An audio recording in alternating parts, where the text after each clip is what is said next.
Hi, and welcome to Abundance Kickoff Coaching.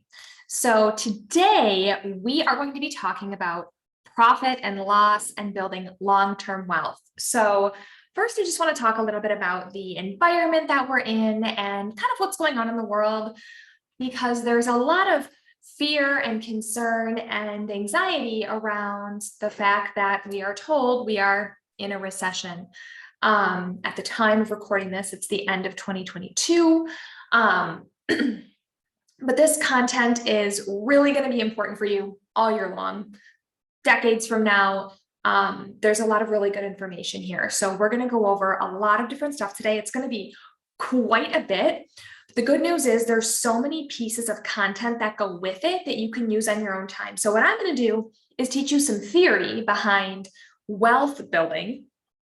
But we're also going to go through every single piece of the content that's in here so you can learn how to use it and implement it into your business, whether you are brand new, just starting in real estate, but it's robust enough that I used this stuff when I built my team for the first time. You can also use this once you've built a team of 25. So really the material can be used forever because it's such basic, simple concepts of money in, money out. And how does that all work? How do we split it up? I am a big fan of keeping things so simple. As humans, we tend to overcomplicate things. I don't know if sometimes it makes us feel smarter or better or whatever it is, but there is so much beauty in simplicity. And that's what I'm going to teach you today. And I'm also going to take away the fear of finances because it can be really scary. But my favorite thing to do is to teach you how to have awareness of the numbers and of what they mean and what they can do for you. So money can really be something so interesting, and it's a tool. Wealth is a tool to do things to make the world a better place, to provide opportunities, to provide jobs, to give back. And I think there's a lot of conception around giving and what that means. It doesn't always mean cutting a check to a charity, right? But it can also mean creating jobs where people love to go. It can mean remodeling a space to make an office where people feel comfortable coming and working. There are so many ways you can give. It can be being able to give awesome Christmas bonuses to the people who work with you. It could be donating your time as well. Of course, giving to charity, but there's so many different ways that we can give back. And I firmly believe that wealth is a tool to be able to continue to give, provide, and give more and more opportunity and of yourself. And you get back so much more than what you give. So talking about the environment that we're in today, like I said, there's a lot of fear, but this is a really awesome opportunity for anyone to be growing a business or building a business. Because again, I firmly believe that the businesses that learn how to thrive in environments like this are the ones that come out so ahead. I've definitely had businesses flourishing, and I've had businesses in really scary times. And it's the flourishing times that made me a weaker business owner. It's the harder times, the quieter times, the times when you have to think a little bit more about what you're spending and what's coming in. Those are the times that made me a stronger business owner. And the key is to learn those lessons that you are blessed to be given during the harder times so that when things are great, you don't act stupid or do something dumb that you're going to regret later. So we're going to talk about that. Again, let's get rid of the fear. Let's get rid of the anxiety. Let's get it away. We're going to talk about fun stuff, and we're going to talk about how to manage your income now that you are in real estate. Again, whether you've been in real estate 20 years or 5 minutes, this is pertainable to you. So I'm going to be going over how to build a budget, how to have a P&L. All of this stuff too is free. Now I have a QuickBooks account for my team. But for the first, I'd say 7 years, I didn't. So by no means do you need to think about QuickBooks. I actually think it's better to do this manually for a few years until you get your feet wet and understand. Because if you go right into QuickBooks or go right into having a bookkeeper, I know so many agents who get a bookkeeper right away, but then they don't know anything about what their finances are doing or how any of it works. Now, I'm a big believer in delegating and getting things off your plate that you absolutely hate. So if you absolutely hate numbers and want nothing to do with them, all I'd say then, watch this video, learn, then you know at least how to teach your bookkeeper what you want to see and what you want to do, and schedule a monthly meeting with your bookkeeper and make that person go with you line by line and tell you what you're looking at. Awareness is more important than anything else here. Do not avoid it. Be aware, even if you're not the one doing it and you hate it. We're not all like me. We don't all love numbers. At least be aware. Do not just cover your face and go, okay, I'm not going to look at it. So, all right, let's dive on in here. So we're going to get started with kind of what we're going to go over today. What are our goals? So we're going to learn how to treat your business like a business. Okay. So you're going to learn how to take your real estate business and make it an actual company, a business that generates revenue. One of my favorite things to kind of conceptualize is the fact that once you start having more expenses as your real estate business will incur, it's the business that is paying for them, not you. We're going to learn how to create a monthly and yearly profit and loss statement. And we're going to learn to build visibility and awareness to the health of your business financials. So first, I want to know if you can answer any of these questions. And if you can't, don't worry. By the end, you will know how to figure out how to answer these questions. Am I profitable? Was your real estate business profitable this year? Did you make more than you spent? And don't just say, yes, there's money in the bank account. Money in the bank account doesn't always necessarily mean you were profitable. How much did you spend on lead generation last year or this year? Should you make that investment in this thing, whether it's a new CRM technology, a new software, a marketing person, a whatever software thing that you're looking to get, okay?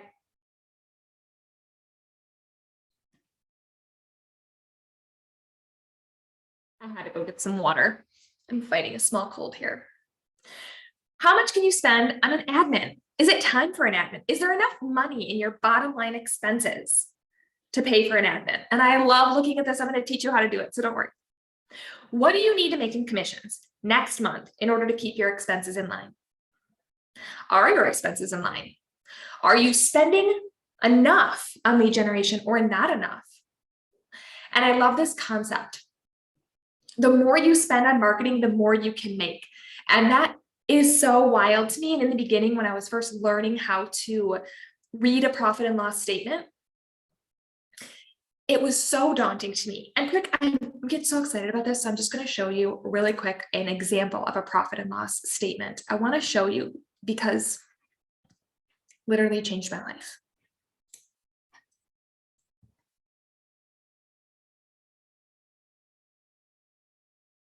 So this is something I'm going to teach you how to use. Again, it seems so silly, but this profit and loss statement is something that I created actually a few years ago, many years ago, when my company was going through, we had to close unexpectedly for a reason, not a real estate company, it's a restaurant actually. And we had to close unexpectedly, not because of COVID or anything, because of a flood. And I needed to learn how to get a handle on my expenses. And I had financial statements every month that looked great, but I didn't know how to read them. And I didn't know how to make tactical changes with them. So what I would do every month is take my financial statement and literally rewrite it in a spreadsheet that I created that perfectly matched it with the different categories, a code. A code is just helpful so you and your accountant can revert to the same thing. Hey, I'm looking at line 419. That's all it means. It's not that daunting. What category you're talking about, what the amount is, what the percentage of your sales are, and then what a goal is. I like to put that right next to it. That really helped me literally say, my goal is this, but I spent this. Or my goal is this, but I spent this, and that's great. So I'm going to teach you how to read this and how to look at this. It's one of my favorite things to look at. But anyway, we're going to continue on. So we need first, how do we do all of this? You need to create awareness. You cannot make change if you do not have awareness. If you don't know what's going on, you need to make yourself aware. That's literally why I created the profit and loss spreadsheet, the manual spreadsheet, because what it helped me do is force myself to be aware. I have to look at a number if I'm literally typing it in and putting it in a spreadsheet. That's what worked for me. You might find there's different things that work for you, but for creating awareness, it's a really, really helpful tool. Once you can create awareness, you can set goals. Okay. So we can all say all day long that we want to make $400,000 next year. That's all fine and dandy, but what does that really mean? What do you need to spend in order to make $400,000 next year? That's what we're going to go over today. So first things first, if you've been in real estate a while, this might be so like, yeah, Morgan, whatever to you. But if you're brand new, or if you've been in real estate a while and haven't done this, now's the time. It is never too late. Separate your business account from your personal account right now. I'm going to make you a list of to-dos. First thing on your to-do list, go to the bank after this training and create yourself another account. It does not need to be a business account. You do not need to have an LLC if you don't have one just yet. I am not a CPA. I am not an attorney. Okay. So you need to talk to your CPA and your attorney about this stuff when it makes sense for you to become an LLC, when it makes sense for you to make your LLC an S Corp, how that all works. For your financial situation, you need to do that when you're ready. Okay. And when your accountant says, good to go. What I'm going through more is tactical step-by-step how-tos as a real estate broker and professional. So having a separate account, what it does is it doesn't keep your money all sticky. Let's say you get a commission check and it's $4,930 and you already had $3,000 in your bank account. Now you have $7,930 in your bank account. And remember, some of that money has to go to taxes, but you've got to pay a mortgage, you've got to pay bills, and it's Christmas and you have to do this and that. And now your account's at 1,000 and you don't really know where the rest of that money went. Don't do that. We want to separate it from the get-go. Okay, really important. What are personal funds anyway before this? Okay, so your real estate entity, you can call it 123 real estate, whatever you want to call it. Again, it can be a personal account, is in its own real estate account, and then your personal money is in here. So what is your personal money? Well, it's the bank account you already have, okay, for yourself. It's what you pay your groceries out of, Christmas presents. It's what you pay for your any bills, We Energies, things like that. That's what your personal money goes towards. You go get a pedicure, you go grocery shopping. That's your personal money. That is not your real estate money. Okay, that's your personal money. Now I'm going to show you how to get money in there, right? Because you need to put money in it in order to live, of course. It's money after taxes as well. If I have a rule of thumb, money only goes in my personal account if I have paid taxes on it or set aside taxes already. Nothing that belongs to someone else goes in that account, because that tells me that money is free game to spend or invest or whatever. Okay, this isn't an investing class, but yes, you should be delegating a certain amount per month to go into something like a low-cost index fund. But again, not a CPA. That's just my personal advice. So now we've separated our business from our personal. What do we do next?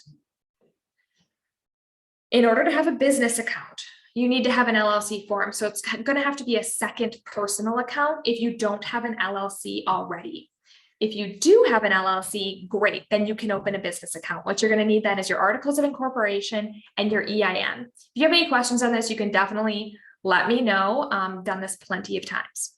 In order to be paid as an LLC from your firm, you need to have a designated broker who's overseeing your LLC. So basically, you need to be a broker in order to be paid through an LLC. One thing you can do through a firm is actually assign your commissions to your LLC if you're not a broker yet. And again, talk to your broker, talk to us. We can absolutely help you do that. Because it's a pretty simple form that we can make it so that you can still have an LLC if you don't want to get your broker's license or haven't yet. So with that, how do we separate our money? Okay, so you get a commission check. You just had a closing, you had a commission. Yay, super exciting. Where does it go?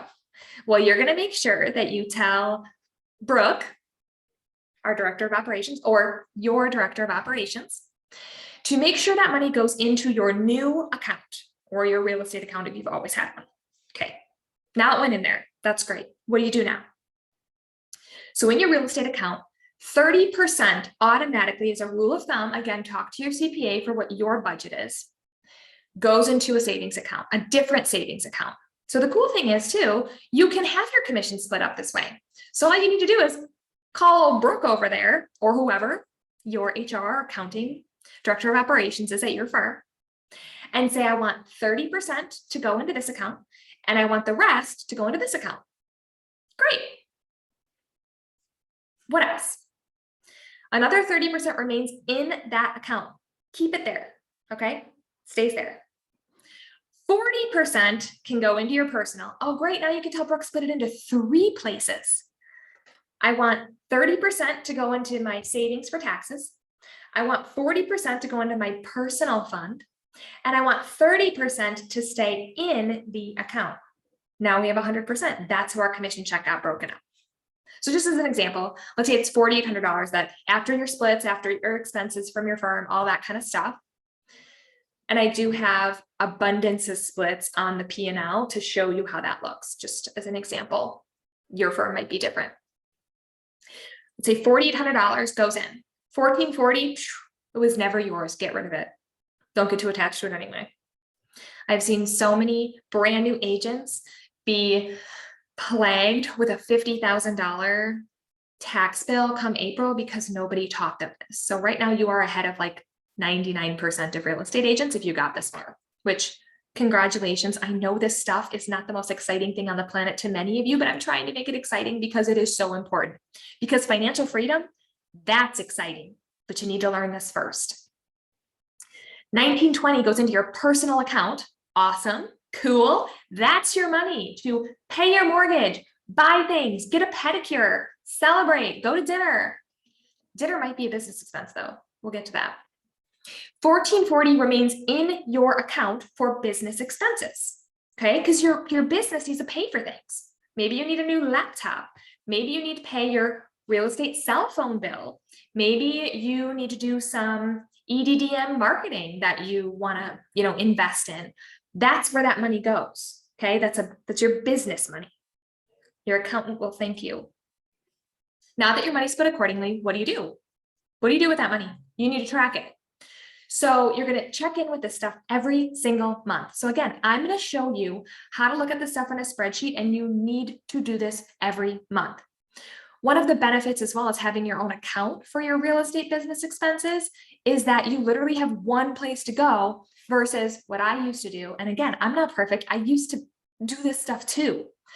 Print out your bank statement and highlight which ones were real estate expenses. Oh my gosh, don't do that. Just open the other account, okay? But we've already gotten this far. You've already done that, or you're going to do that today. Do this every single month. If you don't, you will cry and you will be very upset with yourself. I always say, man, Morgan last month, I'm thanking her because Morgan this month is so much happier because Morgan last month did what she was supposed to do. Or, current Morgan is really upset with last month Morgan because she didn't do her P&L or whatever it may be. If you don't do it every month, then 2 months will go by and you won't do it again. And 3 months will go by and you won't do it again. And now the work has become a 4-hour epidemic when it could have been 15 minutes. And that's what you want to avoid. Put time on your calendar every single month to either have a call with a bookkeeper. If you need a bookkeeper referral, you just let me know. Or to sit down and plug your expenses into the spreadsheet that I'm going to show you. Or sit down and reconcile your QuickBooks account. One of those 3 things, however you want to do it. I plugged in the first thing I did is I plugged in the numbers myself once a month. Again, I did this for about 7 years, tracked this manually on a spreadsheet with no help. Okay, so if I can do it, you can do it. Now, we're going to talk about the different kind of expenses and how you're categorizing them. So cost of sale versus an expense. Cost of sale are the things that are on top and expense are on the bottom. And when we go through the P&L, I will show you an example of that. Cost of sales happen only when you make a sale. So there's certain things that are only cost of sales. As a business, it's super easy to get rid of cost of sales when you don't have any income coming in because you don't spend money if you're not making money. For example, listing photos. You only take listing photos when you have a listing. It's a cost of doing business. Okay. What isn't a cost of sale? Rent. You have to pay rent whether you have money coming in or not. Okay, so that's the difference. Cost of sales happen only when you make a sale, like a commission split is also another cost of sale. You hear people say cost of doing business, cost of sale, or COGS, cost of goods sold. Okay, now you can have all these acronyms and sound really smart. Expenses happen no matter what. Rent, utilities, fees, insurance, your firm's monthly fees, if you have monthly fees, those are all expenses that are going to incur whether you have a sale or not. Your landlord doesn't care if you didn't have any sales coming in, you still owe rent because they still have a mortgage payment. That's why these things are not COGS or cost of sales. So when we talk about expenses, expenses should be investments. Cost of sales are more fun to spend because you're only spending them when you have a sale. You only have listing photos taken. You only pay for listing photos or pay for a listing sign when you have a listing. That's fun. Expenses, maybe not so fun, but they can be fun if they're all going towards making you money. Paying office rent, let's say you rent out an office space at a local place, that should make you money because you're able to go work there, turn off your brain, work when you're there, have meetings there, have a place for your clients to come and feel comfortable. That should make you more money, right? Every time you invest in lead generation, that should make you more money. That's also why checking in monthly with your finances helps you know if that thing that you invested in is bringing back money how it should. You should be getting a few dollars back per every dollar that you spend. And if you're not, it's a bad investment. There's a really cool analogy that I like, that your money, they're a little army and you send them out. Okay, let's say $500. You've got 500 little soldiers out there. They're supposed to be working out there, right? And their job is to go get friends and bring them back.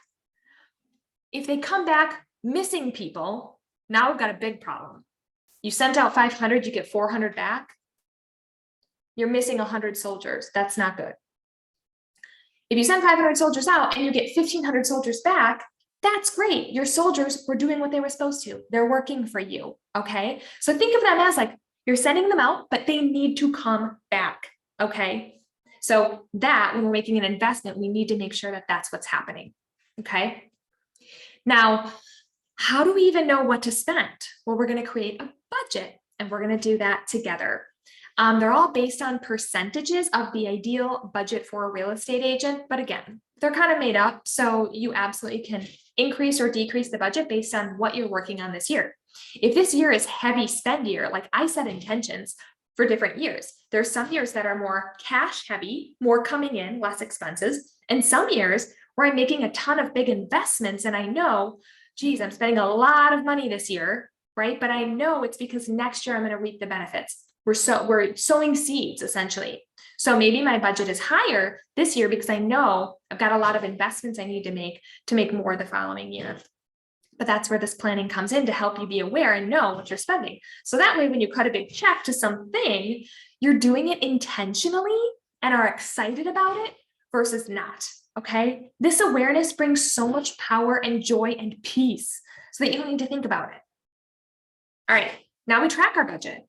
Now that you know what you can spend per month, which we're going to dive into, how do you stay on track? Awareness, consistency, reevaluating where your money's going. Okay. So let's talk about that budget for a second here. This is a budget worksheet. It's in a Word document. You absolutely can use it anytime you want. We're going to share it with you afterwards. And this is kind of an area that you can play with and print out, write in it, use the Word doc, whatever works for you. Okay. So for the actual budget itself, let's play around with it. It's always going to be based on your GCI goal, your gross commission income goal. Okay. Remember, this is that 30% of money that's sitting in the account. Okay. That's why total percent of GCI for your expenses is around 28. Okay. Not 50. Because we're not leaving 50 in the account, we're leaving 30. That's why this is broken down to be 28. If you increase your budget this year and say, I want to put 20% alone into lead generation, you need to start leaving more money in your business account with your commissions and make sure to tell Brooke, hey, I don't want to leave 30% into my business account. I need to leave 50% in my business account this year because I'm making a lot of investments this year. Okay. So let's say salaries. So salaries are if you hire an admin or a marketing person or something of that sort. We've got 12% here. But let's say you don't want to pay anything for a salary this year. You don't have anything to spend.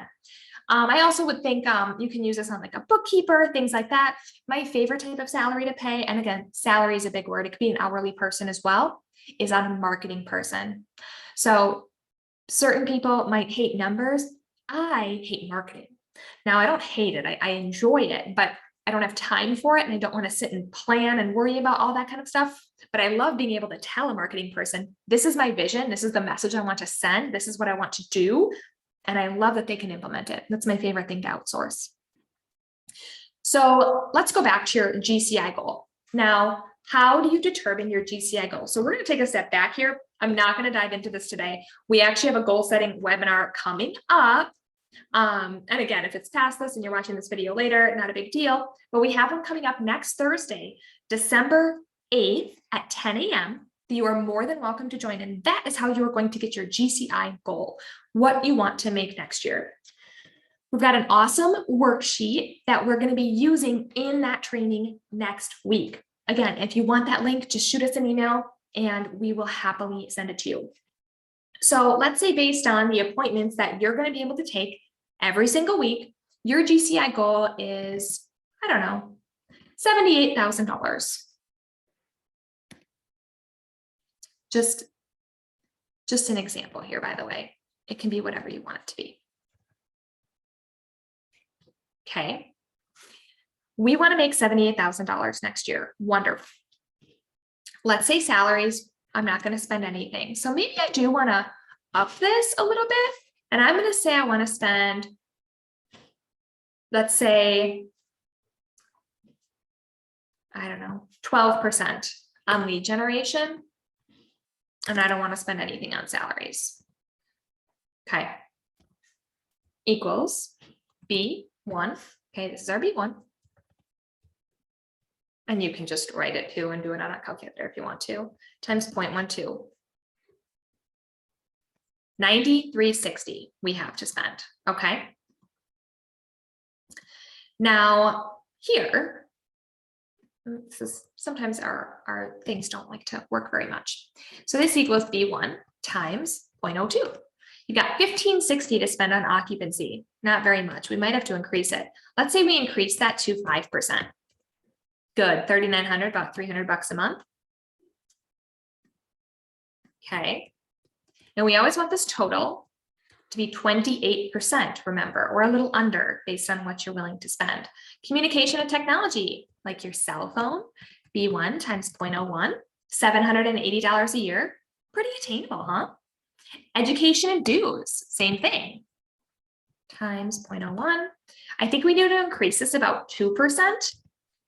Because if you're in the GMAR, it might be a little bit more, plus your license fees. That looks pretty good. Maybe you want to take an online class, buy some books. That's in the budget then. That's pretty awesome. Automobile. This is something you absolutely need to talk to your accountant about, because automobile, you can choose how you do that. You can do your actual automobile expenses or mileage. It's totally up to you. So I'm going to say for our sake, we're doing 0 because we do mileage. So we're not going to worry about that right now. Insurance. Maybe you have your own private liability insurance, E&O, specific coverage that you use for yourself. So it's going to be B1 times 0.005. It's about a liability policy for a year. So that's perfect. Equipment and furnishings. Maybe you want to buy some office stuff, right? A computer, a desk, things like that. You need all those things. Okay, office supplies, same thing. Pens, paper, printer, things like that. Professional, legal, maybe you want to get a CPA and you want that in the budget. Well, what are we at here? It's better to have these be codes anyway. B4, B13. We're at 23%. Ooh, we got a little bit of room here. I'm going to say 2% for professional and legal, because let's say I hate numbers and I don't want to deal with it.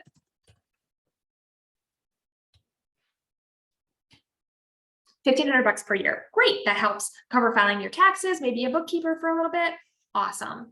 Maybe one day I want to increase that to 3 though. You totally can. There you go. Now you get a little bit more. So it's your budget to play with. But what's so fun is realizing that you have a budget to play with to begin with. It's so powerful and so cool. So now you know what you want to spend. Okay. Now you say, wow, I actually can cut checks and spend money on certain things. Now, what you can do too is I like to break it down by yearly budget and also have a monthly budget. It helps me read it a little bit better. So you can divide it by 12.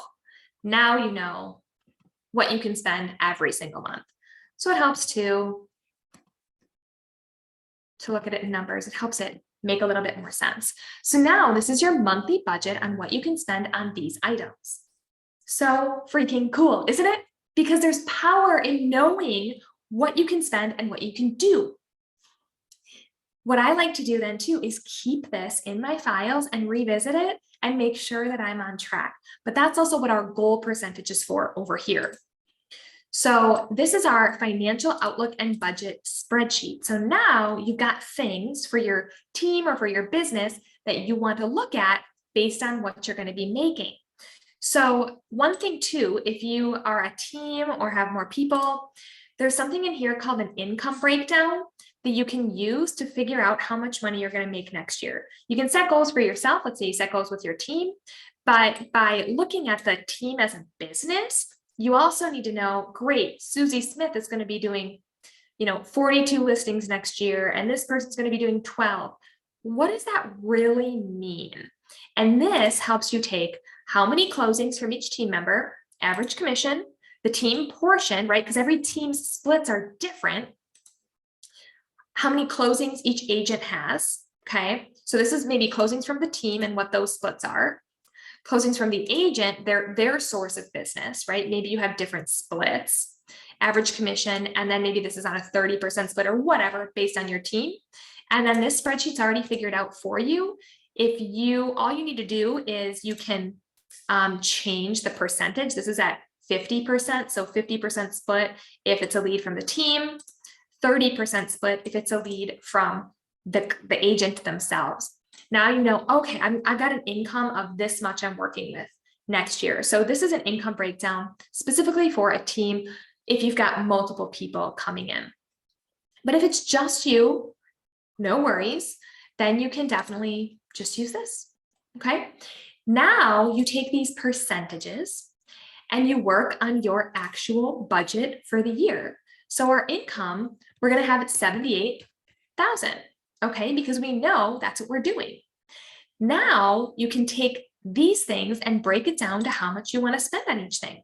Well, if I think I'm going to have 12 listings next year, each sign is about $40, 12 times 40, and just do the math, and you've got $480 on signage, right? So now you think about all the things you're going to be spending next year. So these are costs of goods sold. Remember we said top line, signs, photos.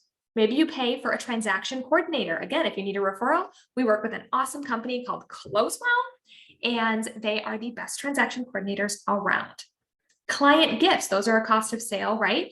They also could be a marketing expense. Talk to your CPA about that because there is a maximum that you can spend on client gifts. I think right now it's $25, but again, check with your CPA because things change every year. Monthly fees, okay? You can put that top line or middle line. Truly, it should actually be a middle line, but we at Abundance are a little bit different. Our monthly fees are a cost of sale because they only come out when you have a commission. A little bit different that way.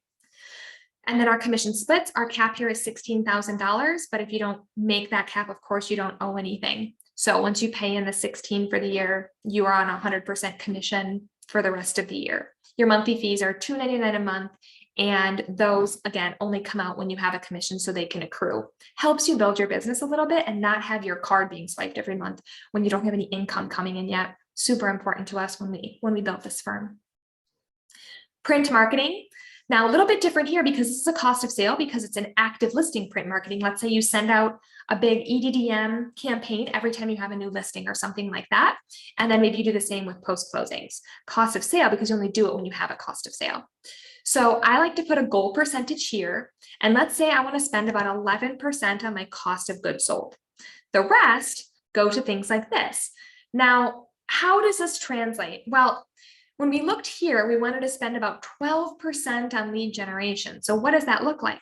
Well, really, all of these things are lead generation.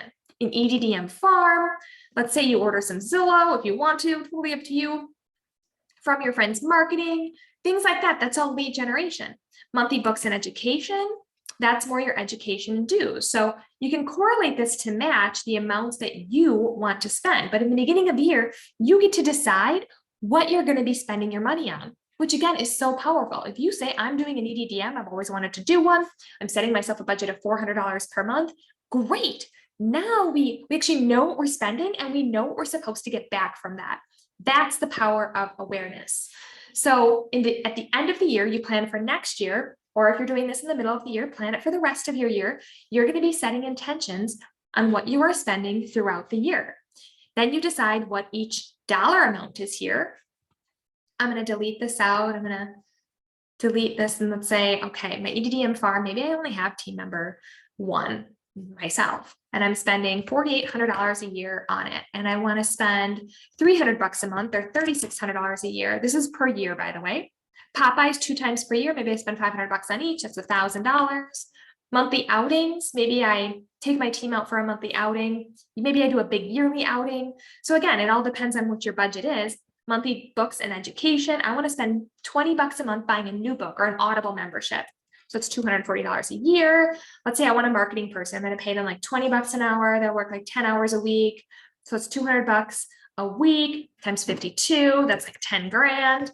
So, but that 10 grand needs to come back to you, right? So it's all things you just play with until you get to the numbers that you want to see. And that is how you set a budget, with a working spreadsheet to help you know what your net income will be. Again, this is so powerful. This information helps you know what you're spending money on is for a purpose. And what I like to do is then set an intention for the following year and say, I'm going to double my business in year 2. And then you can adjust your budget accordingly to know what your net income of your business is. Super fun, really cool. One thing you can do too is you can even say, well, of that $78,000 that I'm getting, remember 40% goes to you personally. So you could even add yourself as a line item expense, right? Because we already know some of it's coming out. So you can say, my own income. Because what's it coming out of? It's coming out of that 78,000. So we could say right here equals D2 times 0.4. That means 31.2 is going into your bank account tax-free next year. You can also put income taxes in here, but sometimes you don't always know what they're going to be. Income taxes really come off of this amount anyway after expenses. So again, your CPA will work on this with you. Okay. Now, how do you check in with this? Regularly every single month. That's what this is for. Again, another spreadsheet. So what this does, this is the thing. So these are the 2 big things that you do like once a year. You set it, you work on it. Great. Now it's set, print it out, hang it up, look at it. Just don't do it at the end of the year and then forget about it. This spreadsheet is what you're working on every single month. So this was created years and years ago. I love this spreadsheet. Basically, it's what allows you to avoid QuickBooks or paying for a subscription, which is, I think we pay about $80 a month for each QuickBooks subscription. This allows you to avoid that for a little bit while you're just doing it manually. But what it requires, like I said, is sitting down every month, looking at your bank account for your real estate business and looking at your expenses and logging them here. This is how you know if you're on track. So what I like to do at the beginning of the year is write down all the things that I have every single month. Let's say I always have errors and omissions, always have rent and desk fees. These are numbers from an old brokerage that I was at, so I can wipe this right out because at Abundance, we do not have those fees. Again, at Abundance, we are $299 per month and $16,000 a year for a cap. So you're not going to have monthly fees like that. So what you're going to do, and I'm going to get rid of all of this stuff here. So every month you're going to go through and say, okay, I'm going to log all my January expenses. And let's say I have 14 of them or something. I'm going to put January down. Okay. So I just focus on subcategory, not the high level category. I don't think it's as important because it's going to go where it needs to go anyway. It's either, like I said, it's a cost of sales or an expense, really. Below the line income is money you count below the line, but we're not going to worry about that. When you hear people say bottom line, like, oh man, that really affects the bottom line. That's why I love this thing so much, because I can literally see this is the bottom line, right? In theory, what's in your bank account left at the end of the year.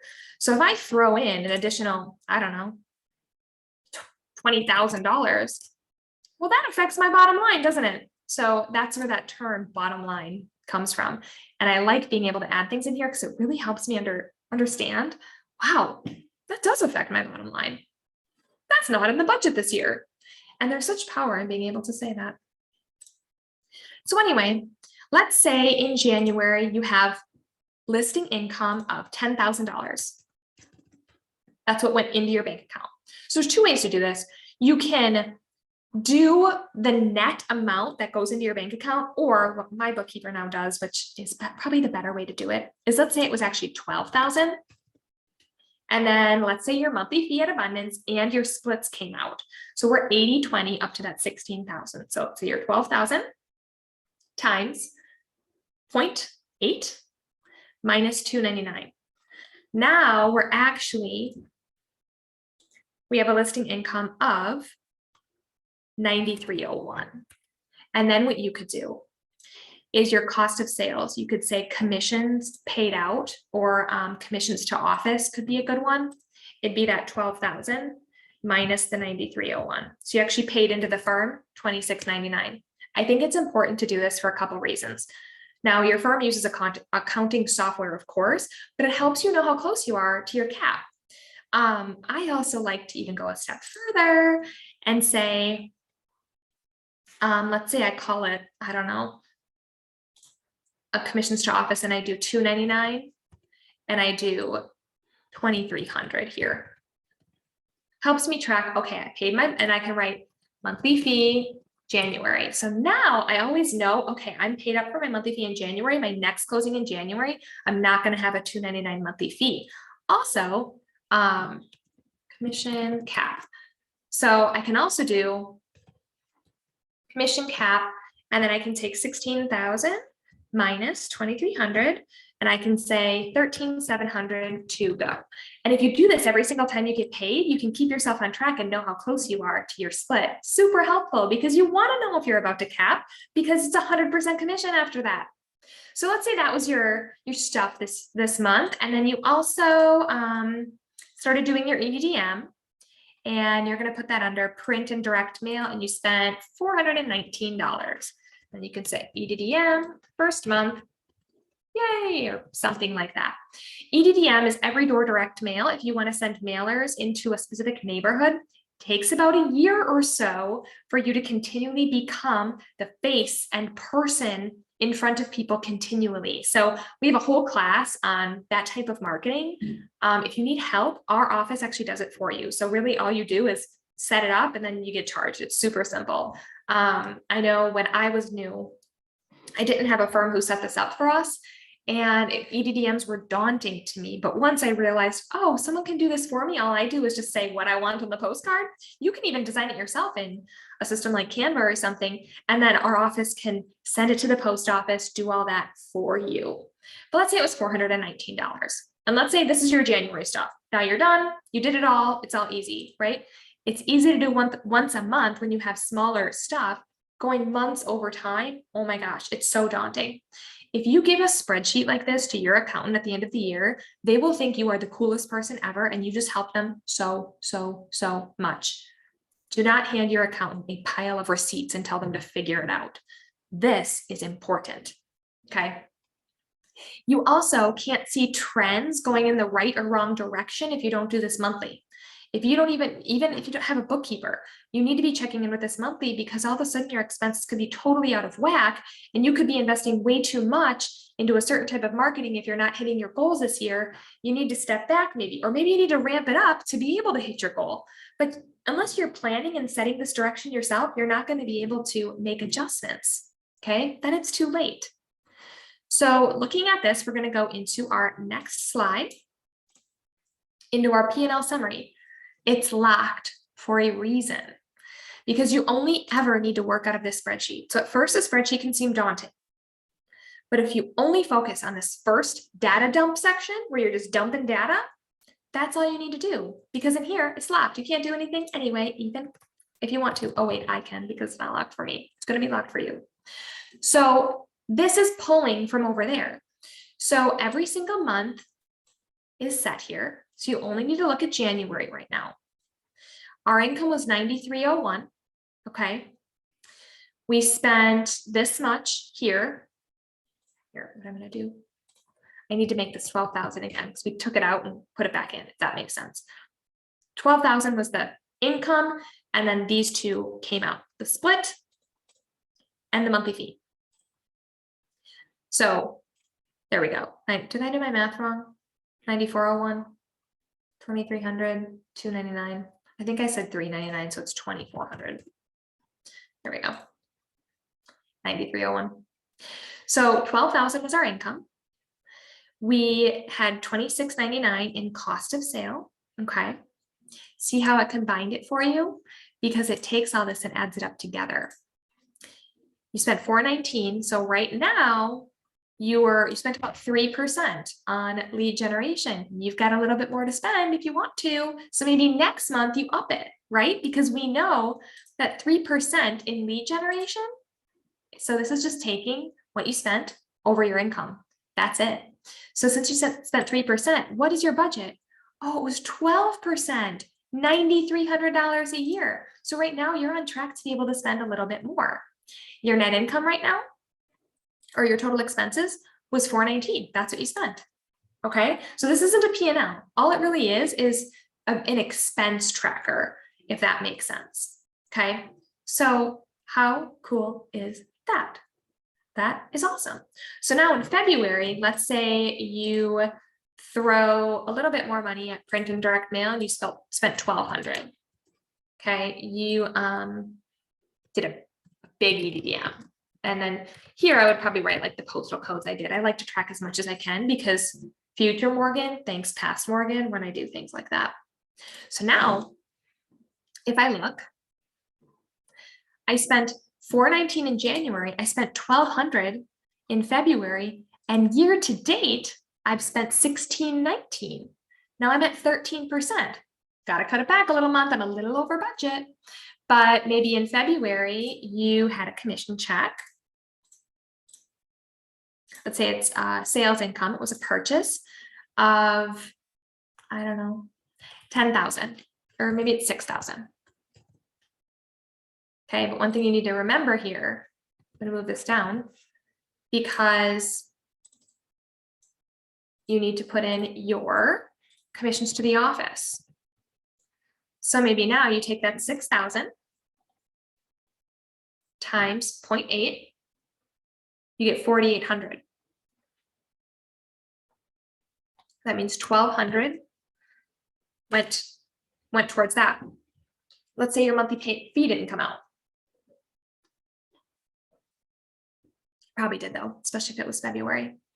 So now you can take this and say, okay, I spent, so now I've put 1,200 more in, 13,700 minus 1,200.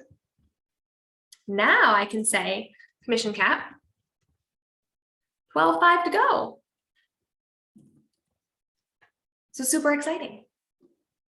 How awesome is that? So cool, you guys. So now you can see, oh, I had a commission check for this. Year to date, I've made 18,000. Year to date, I've put $38.99 into the firm, and you can just take it from there. How awesome is that? So as we wrap up, if you go into the class documents, you can access all of this. I'm going to send the presentation itself. We've got a script in here too, if you want to use it. I always try to throw in a script every class to do some script practice. We've got our in-class budget worksheet, and then the actual Excel version of it. The profit and loss manual spreadsheet that we played with a little bit earlier, just now. And then our financial outlook and budget, which is this right here.